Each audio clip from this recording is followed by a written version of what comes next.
values will go?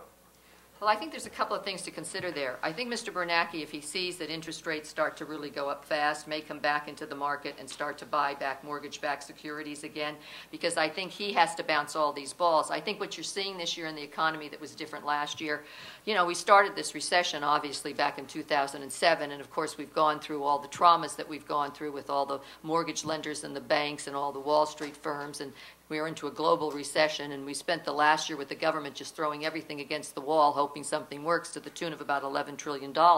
So the government basically took over running this economy. You know that. So they have become the lender, the guarantor, and they're funding everything because the private market's crippled up, and the consumer basically went into hibernation. This year is going to be a little bit different, because this year what Mr. Bernanke and the Fed is trying to do is make the transition back of pulling the government out and trying to get the private markets to work again. He has some latitude in being able to do that. He cannot move interest rates down anymore, basically at the Fed window, because we're almost at zero. He started the process by raising the discount window, which doesn't affect mortgage rates. That's obviously what banks borrow from one another. So I think he has some latitude because he's done so many programs with basically lending, giving money, putting money into the economy, that he will test it. I think over time, inflation, if it does rear its ugly head, and it's possible that if we don't do this transition from the government stepping out and the private markets coming back in, it could rear its ugly head. If we're looking at very high inflation, of course it's going to affect property values. I think it's just a question of time, and we have to see what's going to happen. It doesn't make sense for this government to basically let that happen, because what will happen then is the housing market will go into a re-dip. My personal feeling is that when they get to stability, and I think that's the main goal, they've got to get this housing market calmed down, and I think it's closer than it was. Once they do that, I don't sense a recovery of basically appreciation at the 6% range that we're used to. I think over the next 4 or 5 years, you're going to have a very mild appreciation, maybe 3%. Will we ever have a seller's market again? Of course we will, because you know what they say. We keep repeating history, expecting to get a different result. We get the same result, and then we're always astonished that that happened, because how could it happen to us? Because this time it's different. It is not different. There is no new economy. Economies work basically in periods of times, and we have economies that go up and go down. And I would leave you with this message about the economy. As bad as you think it may be, and as depressing as it is, and we have unemployment, it's going to be with us for 3 years, because we need to get way down from this number that's not 9.7. It's probably 17 or 18%. But we are a $14 trillion economy. We are the engine of the world. China is half of what we are, all right? Yeah, we have a great big deficit, and we understand that, and someday Congress will address it. But look at it this way. In the last 8 years, think of the bubbles we've had. We started with Y2K. We then went into a housing correction. We've had a credit crisis. We've had a recession.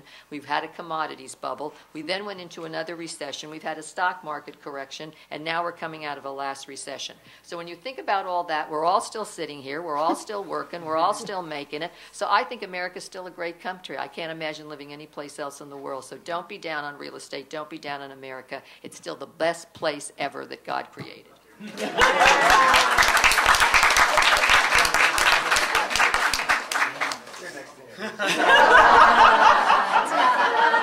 Ditto. So, in the interest of time, we're at about our hour. Panelists, I'm going to start with you, Craig. One solid piece of advice that no one's asked you for yet that you're dying to share with the group?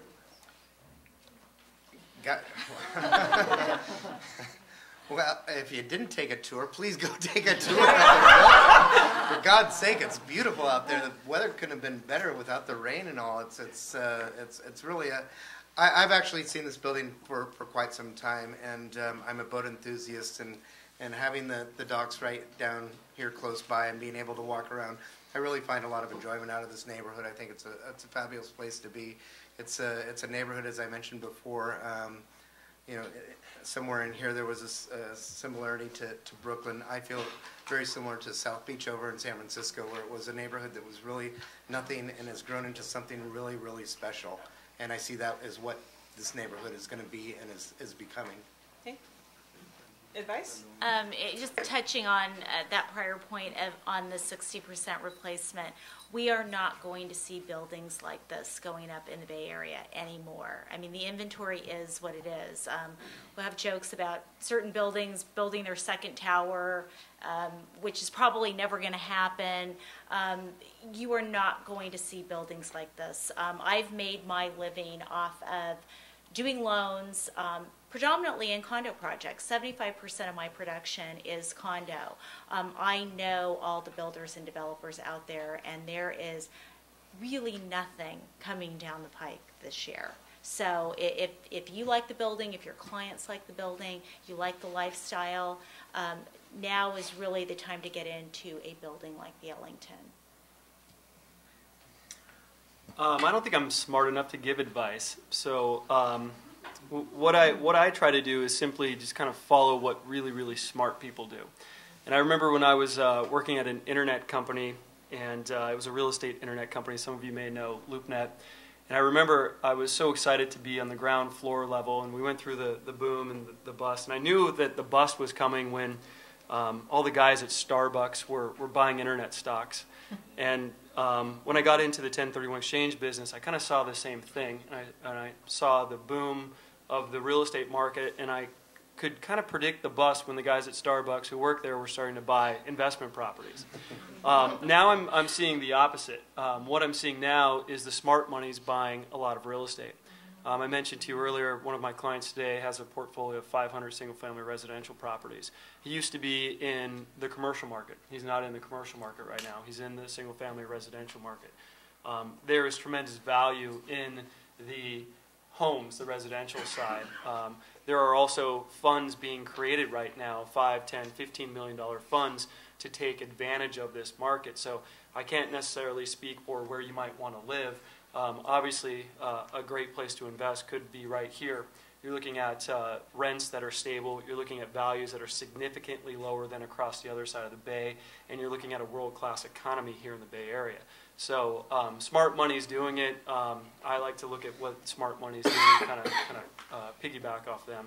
I also would like to look at what my panelist on my left here is doing and follow what she's doing. Okay, well, I'm going to start out by saying something that Warren Buffett said, because Warren Buffett's probably one of the smartest men in the world. And Warren Buffett once said that if he goes into a company and somebody that he sits down with can't explain to them in 5 minutes what they do for a living and how they make a profit, he doesn't want to buy that company, because if you can't explain it, then he doesn't understand it and he doesn't want to be part of it. So I would say this about real estate. One, you shouldn't be frightened of it, but you should basically educate yourself and understand it. And I think the most important thing to realize about real estate is that the value is in the land. Why? Because the land is a limited resource. You'll never have any more of it. Where you're there, where it's valuable, where there's no growth areas. If you take a house from Oakland, California, and you move it to Fargo, North Dakota, do you know what's going to happen to it? Fargo, North Dakota is going to be worth $87,000, and then 10 years from now it's going to be worth $45,000. And when you die, your children will have to pay the government for this. So just because everybody ran to land where, as far as the eye could see, where it was cheap, and they built these 4,000 square foot houses, and everybody bought into the house on the Corian and the granite, that's not real estate, and that's not what real estate is about. Real estate is an asset that takes time. You buy it safe, secure, and smart. You hold it for a period of time, and I guarantee you buy the land, and the land in the right place, it will certainly give you back wonderful appreciation over time. Thank you. Susan. And I'll just finish that, mirror exactly what I'm saying, but I think that we need to take a look at buying not a commodity, but buying a home we love. And that's one of the benefits I think that the downturn has afforded everyone. So if you're an investor in this room, there are business cards for everyone to my right. But if you're an individual buyer, love what you buy and buy it for a variety of reasons. If you've got kids, you're going to be buying where the schools are good. If you're an empty nester or you're a single professional, you're going to buy in a building like this because you love the idea of walking down in the morning and getting your cup of coffee. So really buy where you love and enjoy it. Thank you. Panelists, thank you so much for being here with us tonight. Wonderful.